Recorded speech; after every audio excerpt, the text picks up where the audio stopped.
I am so glad you are here.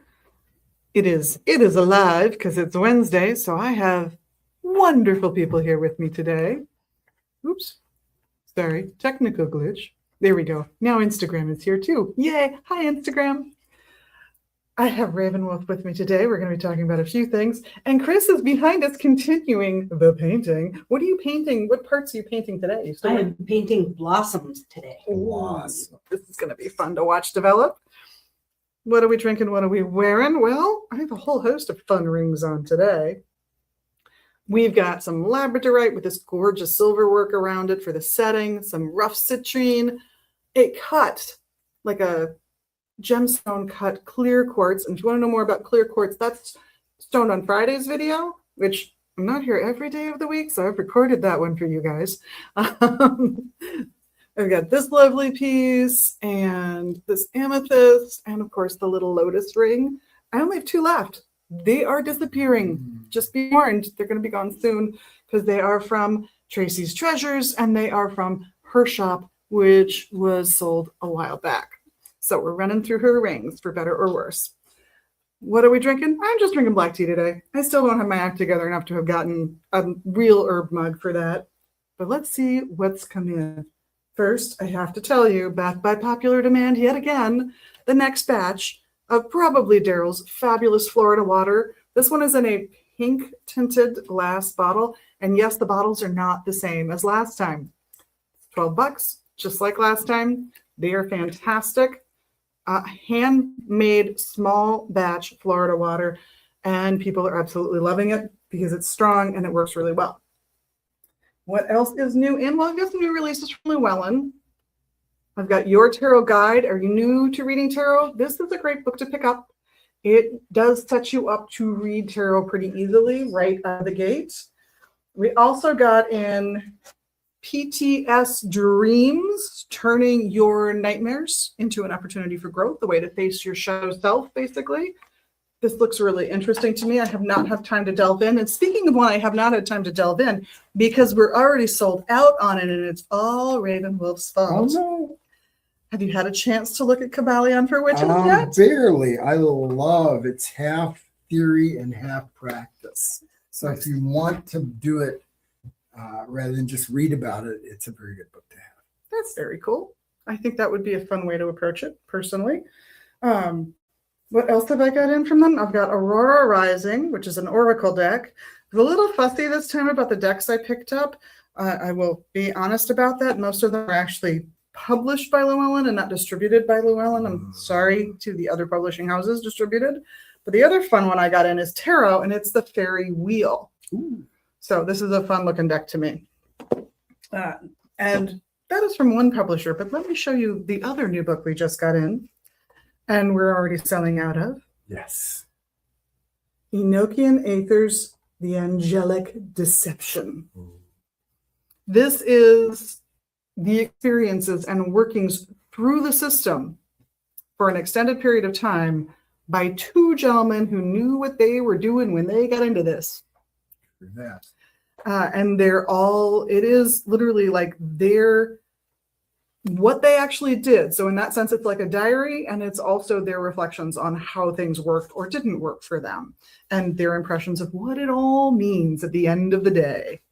So this will be a fun one. I am hoping next week, you know who you are out there, and I know you're watching, when the book launch is going to be and when you're going to be on the show. Are you two going to do it together or separately? It's up to you, but we got to get this ball rolling, dudes. Let's go. That's what's new right now.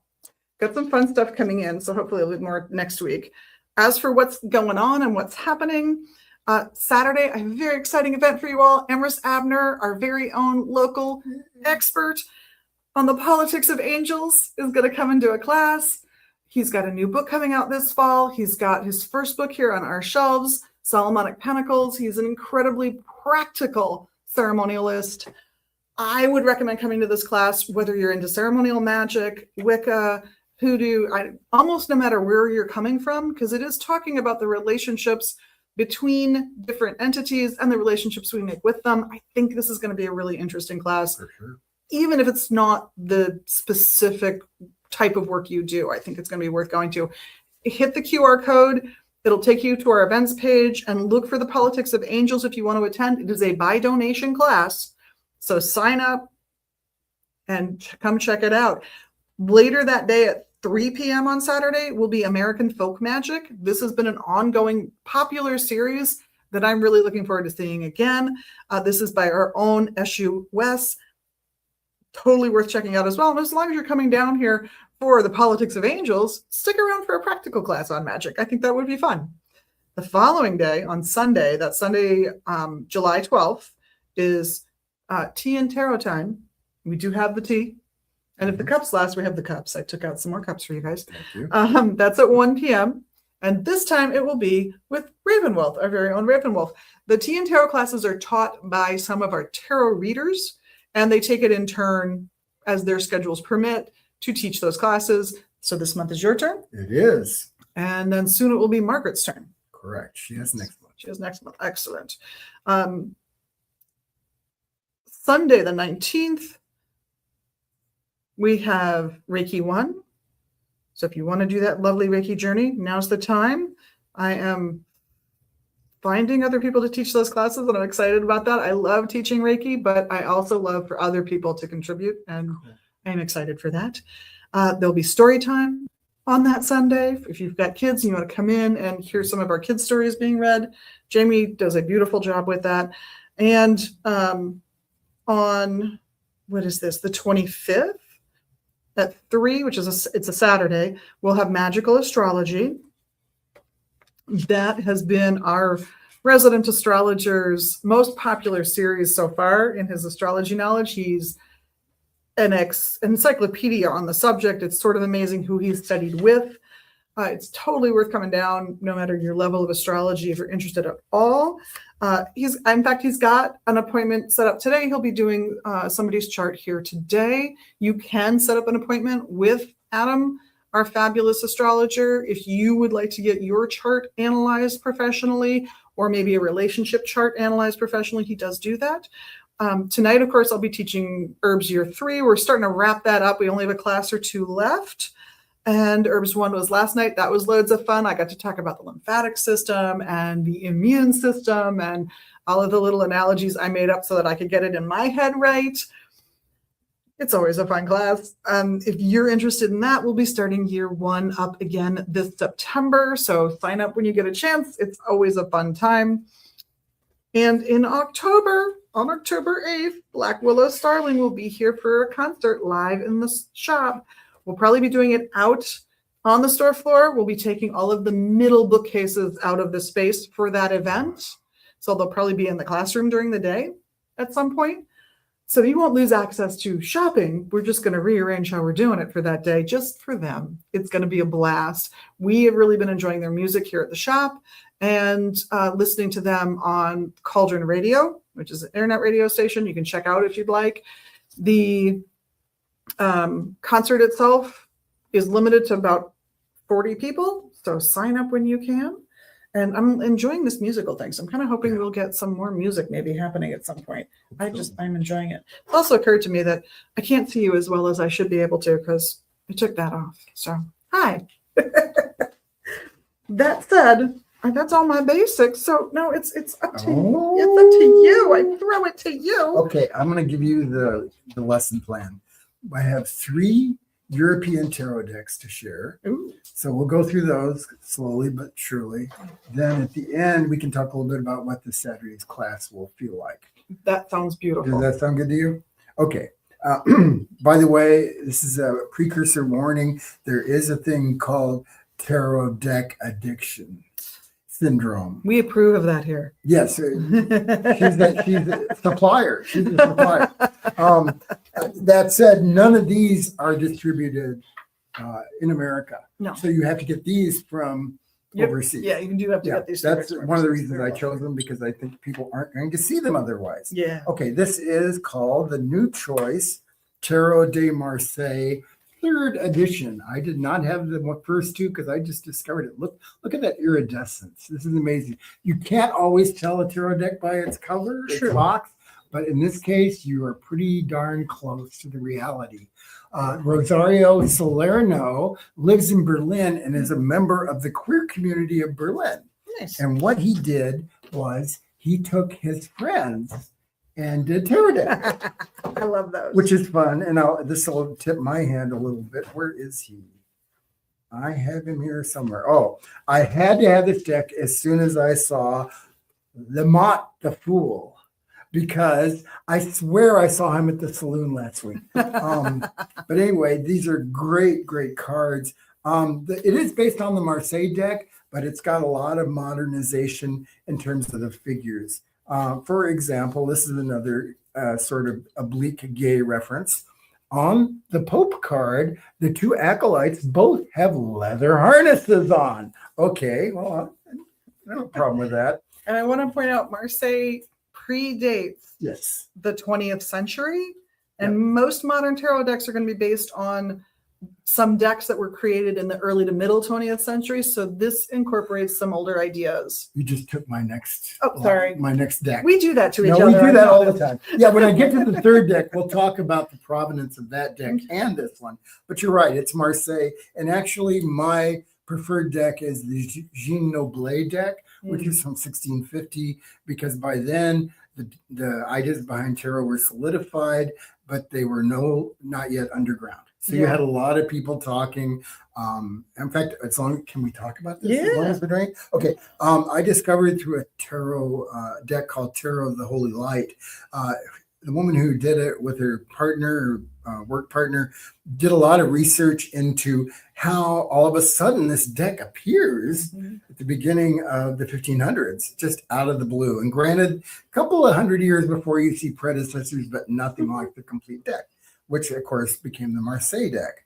She claims, and I think she may be right, that this is really the convergence, pre-Renaissance and early Renaissance conversion of three streams.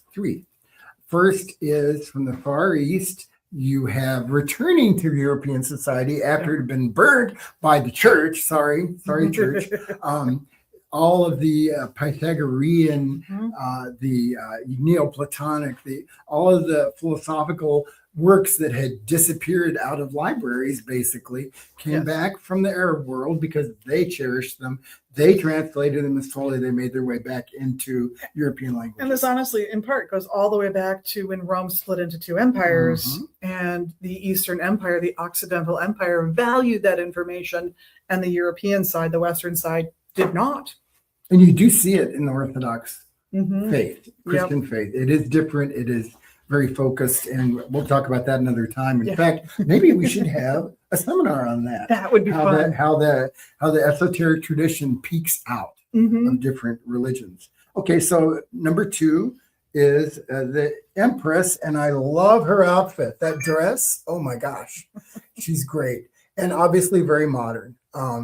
But I do think, in the end of things, this really does follow the deck, the Marseille deck, which, by the way, the Marseille deck did not have any illustrations on the 4 suit cards. So he follows that tradition. However, in his world, pink and lavender and yellow and all the colors of the gender rainbow show up in these cards. So I think you might find that useful. I even like the back. The back is beautiful. I don't know. There we go. You can see that. Yeah, you'll get your court cards illustrated. You'll get your queens, your kings, but not the ace cards. through 9, basically. Which I guess ace through 10. Sorry. I will go early into what I'll be talking about on Saturday. There really is no set meaning to any tarot card, but sometimes when you have those illustrations, which Rider-Waite and Crowley deck, the Thoth deck, both have, your mind is sort of channeled. Yes. And what I like to do is take the cards and relate them to Pythagorean number theory, which sounds very abstract, but in reality has a lot of pithy things to say about both astrology and human psychology, and it brings it together. In fact, I don't know if people don't know this, but after Pythagoras lived, a group of his followers, I think, came to southern France and had their own society. Yeah. And it worked successfully for a couple of 100 years until outsiders got jealous and worried and came and destroyed it. Yep. So it's a really practical way to look at society structure, psychological structure. So we are going to talk about that a bit on Saturdays. And I've gone through tarot from a numerological perspective because I think it's easier to memorize the meanings of the cards. So easy. If you know the meaning of the suit and the meaning of that number, you just cross. It's like having your own little Excel spreadsheet in your head. Yeah, that's true. And it does make sense. Yeah. Some things don't, but that does. It does. And Works really the well. major arcana being the spiritual journey and the four suits representing the four elements in our everyday life really fits well. So now that we said that, we're going to totally confuse you by showing you a deck from Belgium called Terra Volatile. Again, a great box, right? Hiding a great deck. And the reason this is confusing is these folk have worked very hard to add a fifth suit. Yeah. Drum roll, please. What suit? Vessels. Vessels. And Liz already asked before we started, how is that different than cups? Yep. Because they're both receptive, whatever. The suit of vessels details the alchemical journey. So you get in that particular suit a load of symbolism from the alchemical journey. It almost strikes me as a way of translating the arc of the major arcana into something more personal. Yeah, something you can do. Yes. Yeah, because there is a sense in which the major arcana is sort of ethereal and very Jungian, but the alchemical journey is concrete, or at least if you look at it, you have steps you can go through. Yes. And you can say, oh, I'm at Mediterranean and Baltic on the board, and I should go here. Yeah, exactly. So, okay, so we have a couple of fun ones. This is number 6 of the vessels, and I call it the boiling Jesus, because he's being transmuted in the cauldron. And you see the vessels over here, and these little people down at the bottom. One's stoking the fire, the other one is looking at a bird. So yeah, I'm sorry, but there are very detailed explanations. Yeah. I didn't bring the book because it's so big and massive, but it does explain the cards. Now, here is my favorite. Now you're going to get an idea of how wicked I am. This is 1, 2, 3, 4, 5 of vessels, and it is the decapitated and mutilated and cut apart body of the king, because we all know the king has to die and be resurrected and marry the queen, and then we have an alchemical marriage. Well, they were sparing no expense to show the blood. So I think that's a great card. Again, maybe not for a 5-year-old, but no, certainly. But if you are approaching or have been through an ego death, which all of us, I hope, go through, it's so important to become a happy human being at some point. True that. The recognition that not only are your parents not actually gods, but neither are you. Yeah. I also just thought of some other warning about this. These decks that I'm showing you are probably not your first deck. No, they're going to be ones you have after you get the traditional Rider-Waite-Smith, or you get the Thoth deck, and you work with those. Those are the two main streams of modern deck. Yeah. However, I do think there's a lot of validity in varietal decks, especially if they have a particular viewpoint they would like to express. Yeah. I don't even object to the cat deck. No. Even though I do not own a cat. I have not yet seen a Yorkie deck, so I hope I never do, actually. It's coming. No. Okay. And there are a host of decks that you will never really see in print because you can't, because nobody can get permission, but there's absolutely Muppet decks out there, Sesame Street decks, you name it. Star Trek deck. Oh, that has had permission. We have come out. So those have come out. But yeah, you absolutely will see all kinds of crazy modernizations. So a couple of more cards. As many of the modern decks do that have been done in the last 20, 30 years, there is gender expansiveness. Yeah. You have a male and female gender, cisgendered cup card, and then you have the two males, and there's also, I couldn't find them, they were hiding, but there's one with two women, women identified persons. So I think that is just great. Can you see that? Oh, yeah. Okay. I think that's great. I really do think they did reflect really well on the major arcana. And one last card is 13, which has no number in the Marseille deck, but is death. And they've labeled it, you want to put it up there, I'm gonna put it up there. rebirth. And Because if you can see the people staring at us on their phone in the there upright you go. position. Can't see it. can't see There we it. go. Okay. Thank you for noting that. This is a character who is arising out of the earth and new birth is coming, rebirth, which I love. So that's that. We have one more deck and then we'll talk about what we're going to do. We have time for that? Yeah, we have time for that. Good. Let's do that. Last but definitely not least is the Salvador Dali deck. This was one of my husband's favorite Dali decks. Tarot, and really a luscious illustration book that shows you a lot of the background. There were things that were not totally enunciated when he did this deck, True. and he did it in the 70s, and I think it was for a James Bond movie that they commissioned it and then decommissioned. They didn't want to use it after all. Oh, they used But that he went ahead horrible and did deck it. that they Yep, used. they used the horrible deck. It's still in What was print. it? You only live twice, I think. I don't remember. Something. Not enough of a Not Bond as person. memorable as the Salvador Dali deck. Yeah. Of course. So I think that this is amazing.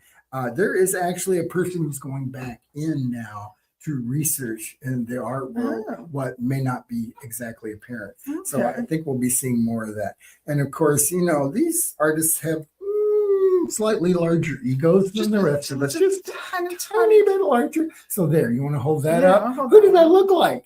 Guess who? Take a good look. Salvador himself. Yep. The savior. He put his own. They put it on the magician. Now he's very fair because the Empress is his wife. So there you go. So that's kind of fun. Apart from that, there are a lot of influences in this that come from different art schools. Here's the Four of Wands, and you can see it's very like 1700s sort of thing. And it's always, and 4 of Wands has always been four is a very stable number.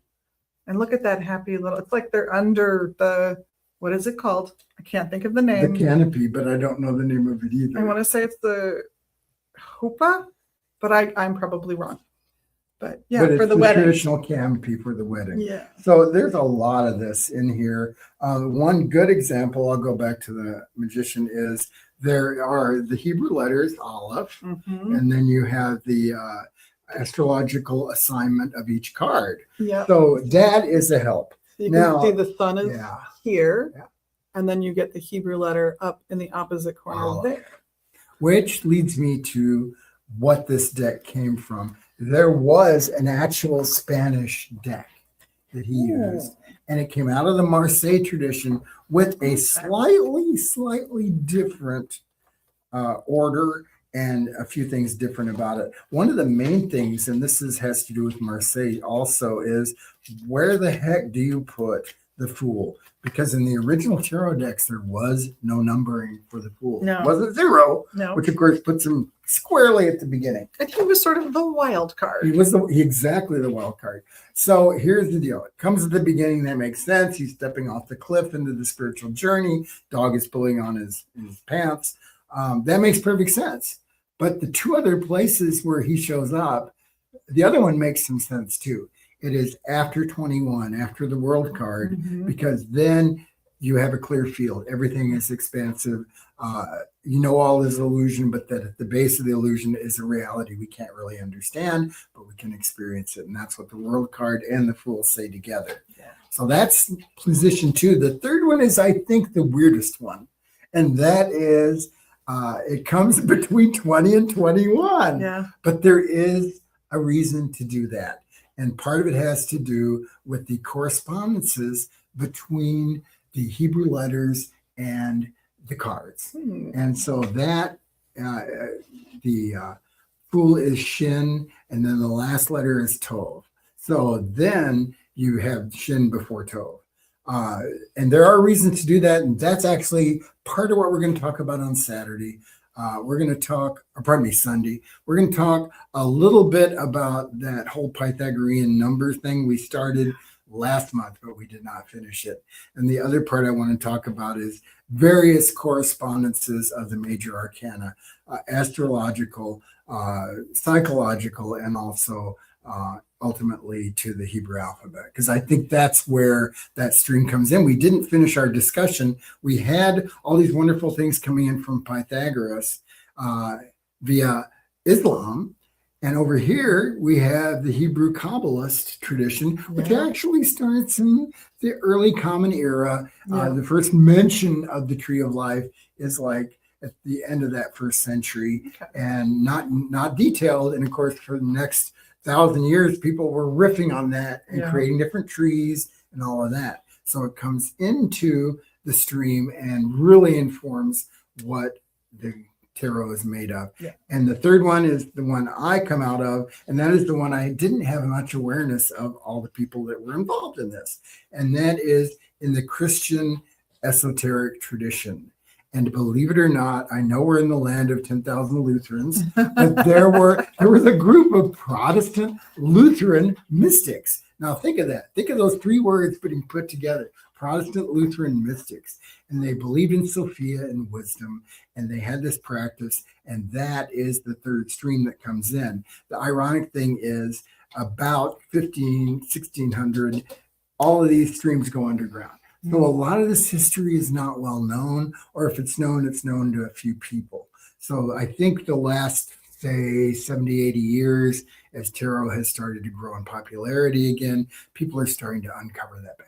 So we're going to talk about some of that on Saturday. It isn't going to be a history lesson. It's going to be, how does this affect how we read? Because I think the more it's like that old thing on NBC TV, the more you know. The more you know about the history, the more you will understand what the card is saying to the person that's sitting right in front of you. I agree.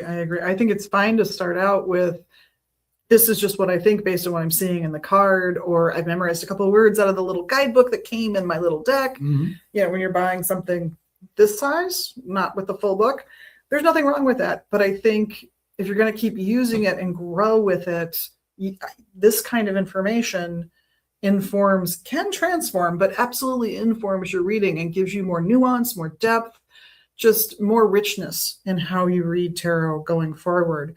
And I was thinking about this as you were talking about things going underground and things popping up and things getting coalesced back together. And it really is a question, I think, of societal wealth. When you have societal wealth, you have time to have these conversations.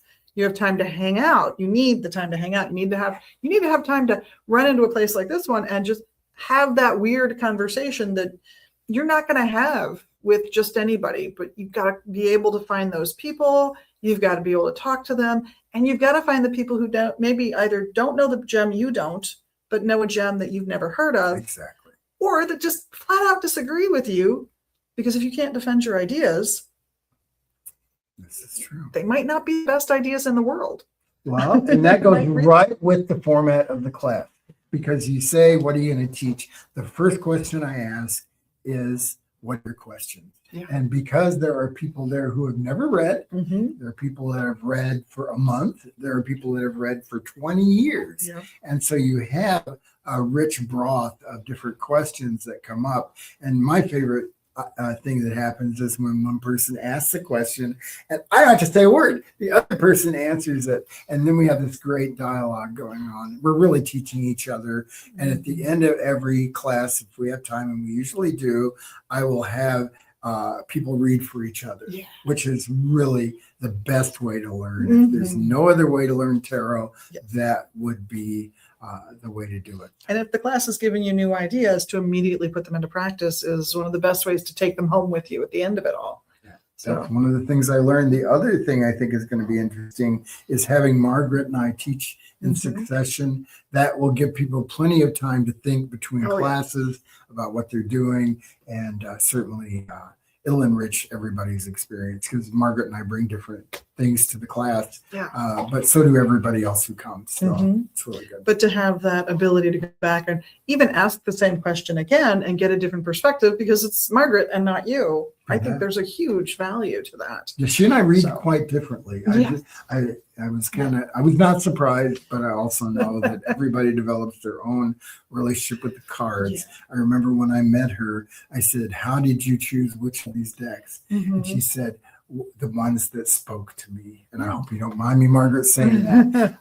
But I, at that point in my tarot development, did not yet have an animistic approach to the decks. And now that I do, now that I believe not just decks, but everything has a spirit and a living embodiment inside of it, a consciousness of some description. Yeah. Now it's important to me to recognize these decks, which when you have dozens and dozens of decks, guess what? You need to spend time with your children. Yes. You can't just have one over here in the corner forever. So Well, I'm bringing decks every time. And if you don't bring a deck, or if you do, you can still say, "Hey, let me try out that deck." Yeah. Unlike some tarot readers, I am not creeped out by people touching the cards or touching my cards because I consider them to be individuals. And they also get a chance to have a relationship with everybody else.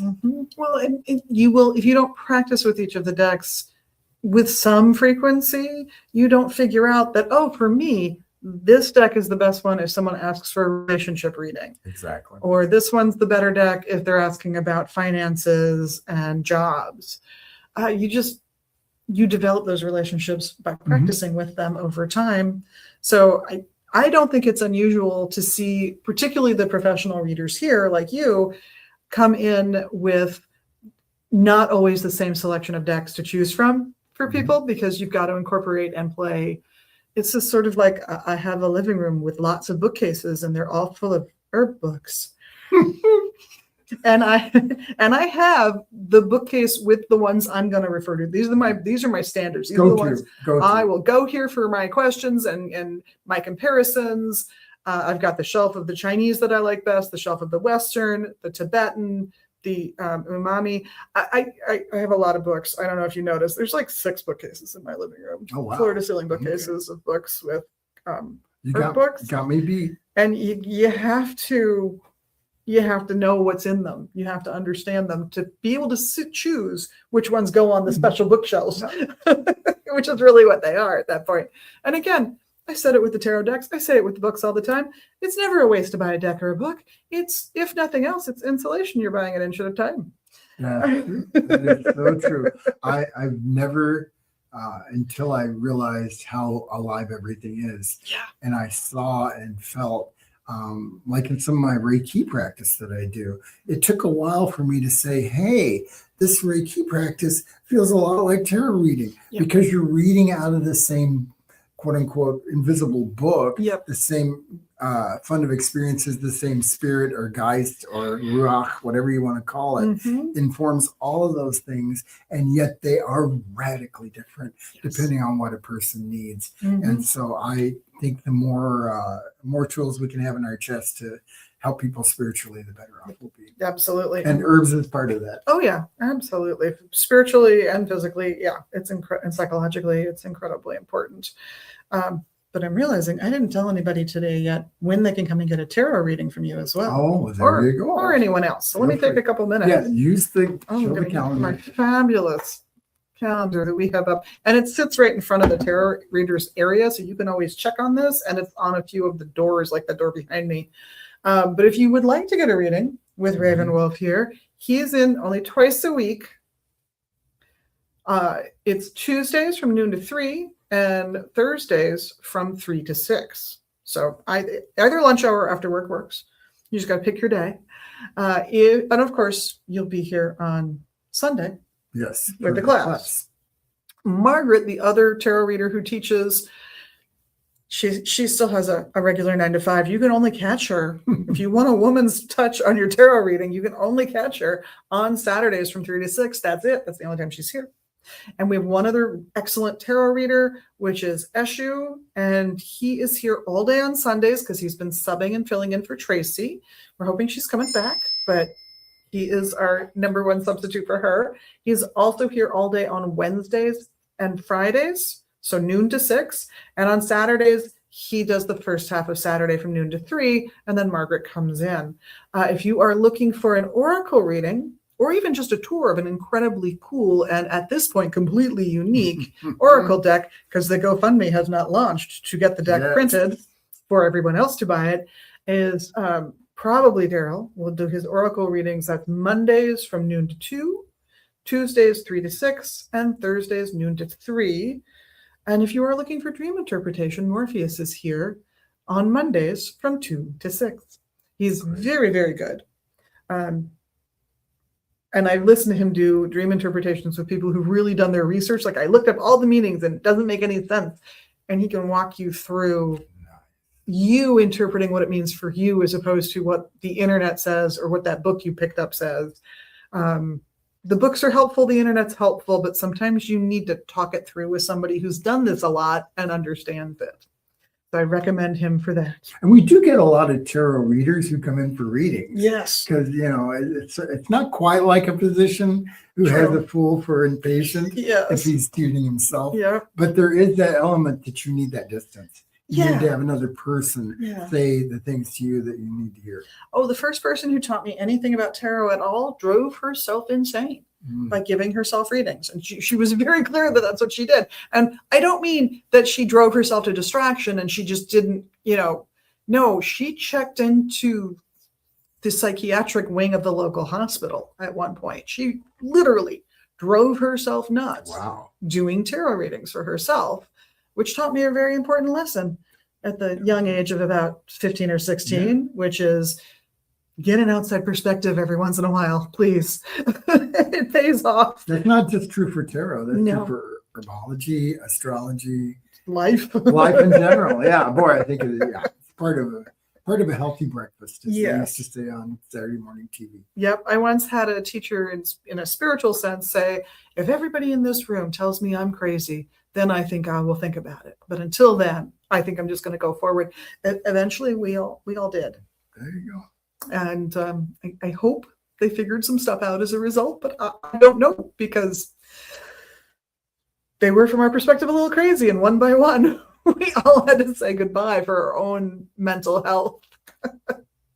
I have one last thing to say. Yeah. I didn't vet this with you. No, that's okay. But you probably detected today that Magus Books and Herbs is not just Wiccan. That's true. And I really appreciate that. I love Wicca. I practice, but I do not think anybody has a corner on the truth. And this particular store has a variety of religious traditions, both the implementalia for them and also the books. So if you're looking for a particular religion that you think may not be here, come on in because it's probably here anyway. Or just a place to exchange ideas. I think when we have a party going here, that some of the coolest conversations happen. And whether that's in the classroom or on the store floor, it can be really interesting just to be in the room for some of the conversations that happen. So it's just fun to hang. Yeah. Don't forget to check out the list of classes. Yes. Because it does change and it does developing all the time. That is true. Yep. And that right now the QR code will take you right to our events page on magusbooks.com. And of course, we're here 360 degrees days of the year from noon to 6. Those are our operating hours. And I hope to see you all here again, or at least for you to see us, to see you at the website, or to see you here in the shop. Sunday, 1:30. 1:30. Tea and tarot. Tea and tarot will be good. There's some black tea here and some cups, and we've got hot water. So or BYOT. Or BYOT. That works too. In the meantime, know that everybody here thinks that you are amazing, because how can we not? And we just love that you are an amazing, magical person. And we want you to have a good week. So have some fun out there today if you can. I'll be here until, I don't know, 8, because I'll be teaching tonight. But I'm still going to have a good time the whole day long. Make sure you do too if you can, okay? In the meanwhile, we'll see you again soon, I hope. Thank you so much for doing the little magical things you can do right here in social media land. And blessed be.